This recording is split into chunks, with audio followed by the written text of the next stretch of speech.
Hi, I'm Maggie. Welcome to Experiments in Crafting.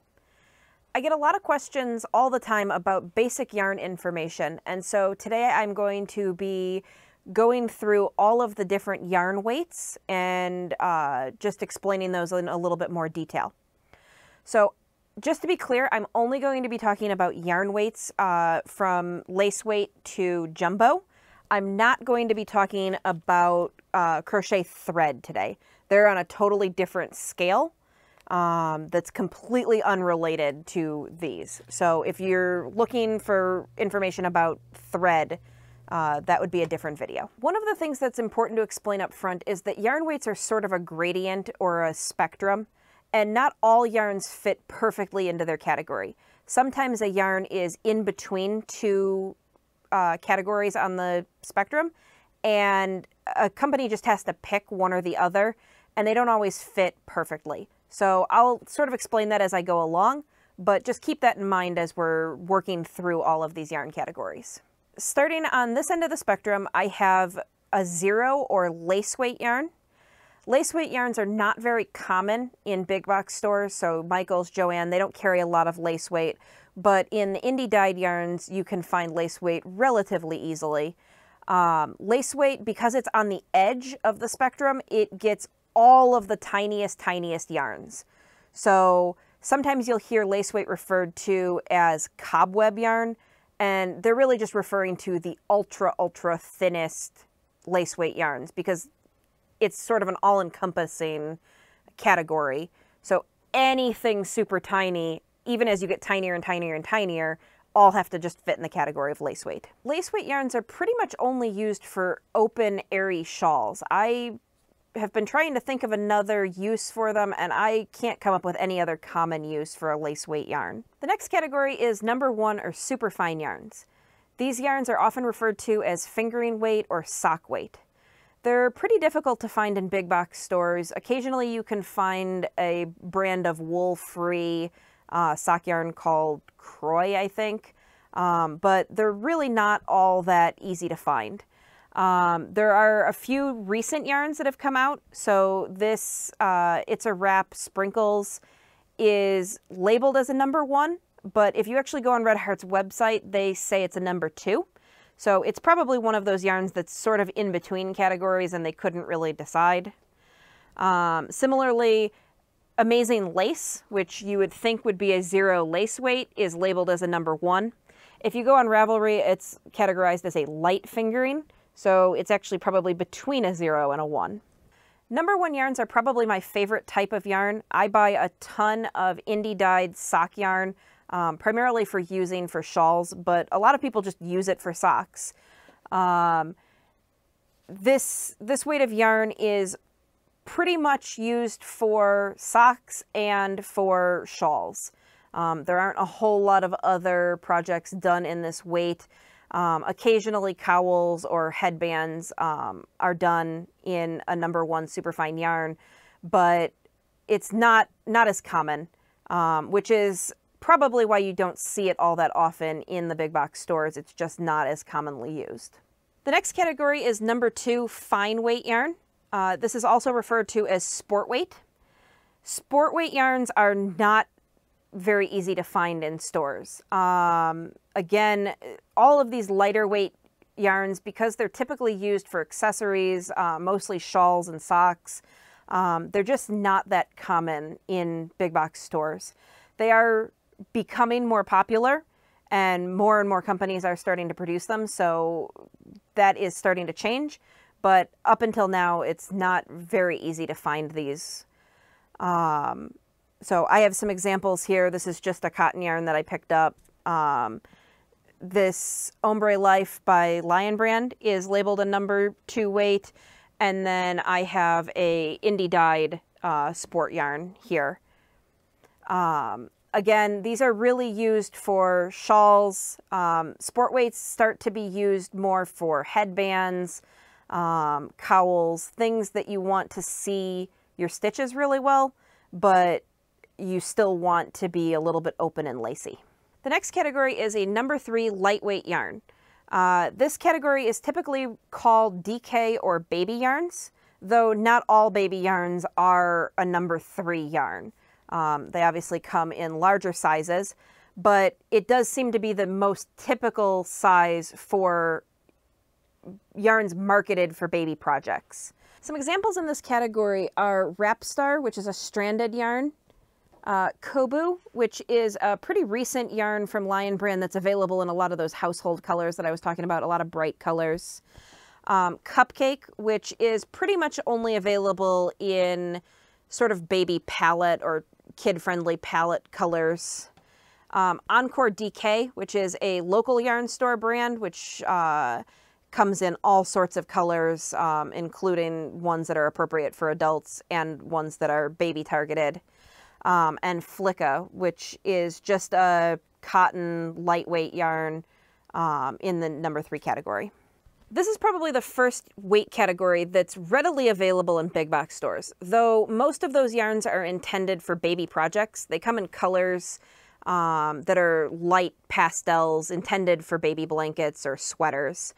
Though that's starting to change. I'm starting to see more and more of this weight category available in dark or bright colors, intended for adult projects and for things for around the house. The next category is a number 4 medium weight yarn. This category is typically referred to as worsted weight, though occasionally you'll hear the term Aran used to describe this category. There's a little bit of debate there. Sometimes Aran is used to describe a yarn that's a little bit heavier, and sometimes it's just used to describe a worsted weight. It really depends on context. This yarn is probably the most common weight for people just starting out. If you're a beginner, you probably bought a worsted weight yarn. They're typically the most readily available and the cheapest options for just starting out. Some of the yarns in this category are Premier's Everyday, Red Heart's Chic Sheep.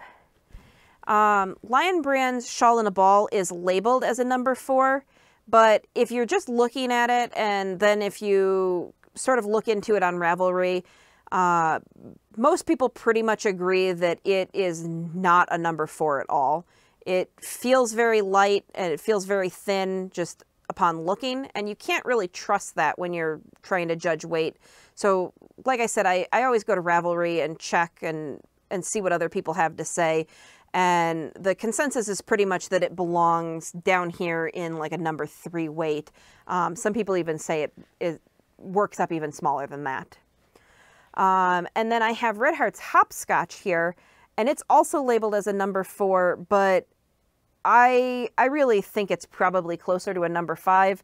It probably falls in that Aran category where it's a little bit too heavy to be a number 4 and a little bit too light to be a number 5. And so they just went with a number 4 on the label. The number 4 yarn is probably the most versatile yarn, which is what makes it so good for beginners just starting out. You can use it to make hats or scarves, any kind of home decor projects, really whatever you'd like. There are even some shawls that can be worked with a really large hook, and you can make an open lacy shawl even out of a number 4 weight yarn. Moving on, I have the number 5 bulky weight yarn. This yarn is often referred to just as bulky, but I think most often I hear it referred to as chunky. These yarns are readily available in most big box stores. They're pretty popular for making faster projects. If you're just starting out, sometimes you want a heavier yarn just so that you can get through a project a little bit quicker because you don't work as quickly. So here I have Bernat Blanket Pet, Lion Brand's Wool Spun, Bernat Maker Outdoor Stripes, a yarn that was imported from Iceland, and Premier Parfait's Layers. Number 5 bulky weight yarns are good for really worn items, so scarves, hats, things like that. And they're also really good for blankets, especially blankets that you want to work up really quickly. A number 5 bulky yarn works really well for that. The next category is number 6 super bulky. This is a little bit confusing because a lot of people refer to number 6 as bulky because they refer to number 5 as chunky. So when people are referring to a bulky yarn, you might need a little bit more clarification whether it's a 5 or a 6. Number 6 yarns are pretty widely available in big box stores, though I have noticed recently that that seems to depend on the season.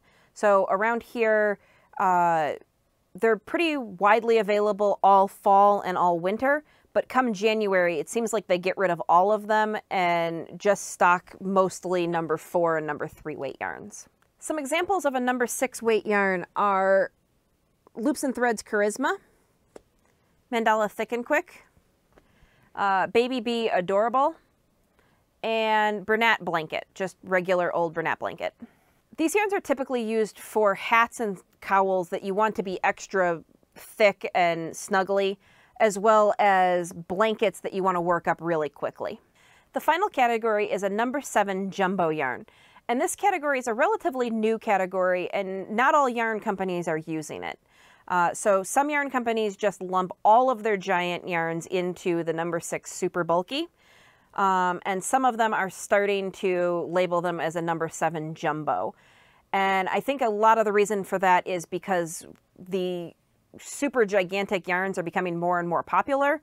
And so to try and distinguish yarns that are relatively normal to ones that are super gigantic, they sort of made a new category down here with the number 7. These yarns are becoming more available, and again, I pretty much only see these yarns available from early fall until about January, and then they sort of disappear off shelves until next fall.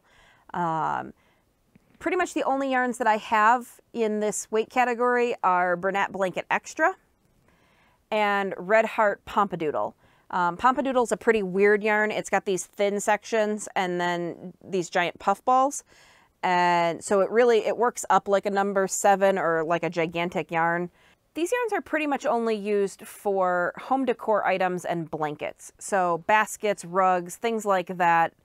And you'd think that they would work up a lot faster, but I find that the gigantic yarns actually work up much slower because they're pretty strenuous on your hands, and they require using gigantic hooks, which are relatively difficult to hold on to and just don't work up very well ergonomically. When you're just starting out, yarn weights can be very confusing because, as I've shown you, a lot of the yarns don't fit in the category that they've been assigned. They're sort of in an in-between spot, and that can be kind of confusing when you're trying to pick a yarn to work up with a particular pattern. If you're having trouble substituting a yarn or picking a yarn to go with a particular pattern, there are a number of things that you can do to help yourself out. The first thing I would recommend is go to Ravelry and look up the listing for the yarn page and click the comment section and see what people are saying about the yarn. A lot of times people will mention that the yarn worked up as expected or that it was a little bit thick or a little bit thin, and that should help you decide on which yarn would work with a particular project or particular pattern. Another thing you can do is a gauge swatch. A gauge swatch tells you how close you are to the pattern designer. So often a pattern will contain information about how many stitches were in a row and how many rows it took to make a particular height. And if you work up your yarn with the hook that they recommend and yours comes very close to theirs, then you can use that yarn. If you are way off in width or in the height, then you either need to adjust your hook or choose a different yarn that works better for you. One final thing that you can do to help yourself out if you think that the labeling on the package might be wrong is to look at how many yards you're getting for the weight of the yarn. So on a number 1 fine yarn, I always know that 100 grams is about 450 yards. And so if I find that the yarn is 100 grams and 500 yards, I know it's a little bit thin.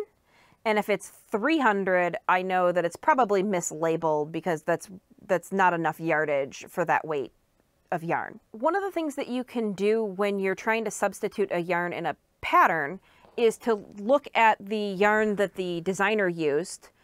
So let's say that you had a pattern that called for using chic sheep. It is 100 grams and 186 yards. And I wanted to substitute this shawl in a ball, which is 150 grams and 481 yards. That means I'm getting about 320 yards per 100 grams, which is a lot more than the 186 that you get out of this 100 grams.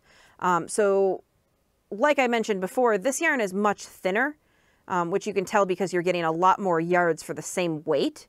So these would not be good yarns to just swap in for a pattern where it matters size-wise. So you wouldn't want to make like a hat where it would have to fit somebody's head because this yarn is much too fine. On the other hand, if you had a pattern that called for chic sheep and you wanted to substitute Premier every day, they end up actually being pretty close. So for chic sheep, you get, again, 186 yards for 100 grams. For every day, you get 203 yards, but you have 113 grams. And so those end up being pretty close, and you probably could substitute these without a major problem. This really shows that you can't just substitute a yarn based on weight category alone. There are a few things that you really need to check into because yarns in the weight category can vary pretty widely. If you happen to have a yarn that's unlabeled and you have no idea what weight it is, there is a test you can do to try and figure out what weight category it belongs in. This test requires taking a ruler and wrapping the yarn around 1 inch of the ruler, and then you count the wraps, and if you go online you can find all sorts of conversion charts for wraps per inch to different weight categories. Hopefully this helps explain a little bit more about the weight categories and how they work. This is definitely a confusing topic, so if you have any more questions, please leave those in the comment section below and I will try and help you out as much as I can. If you found this video helpful and you'd like to see more content like this, subscribe to Experiments in Crafting. Thanks for watching!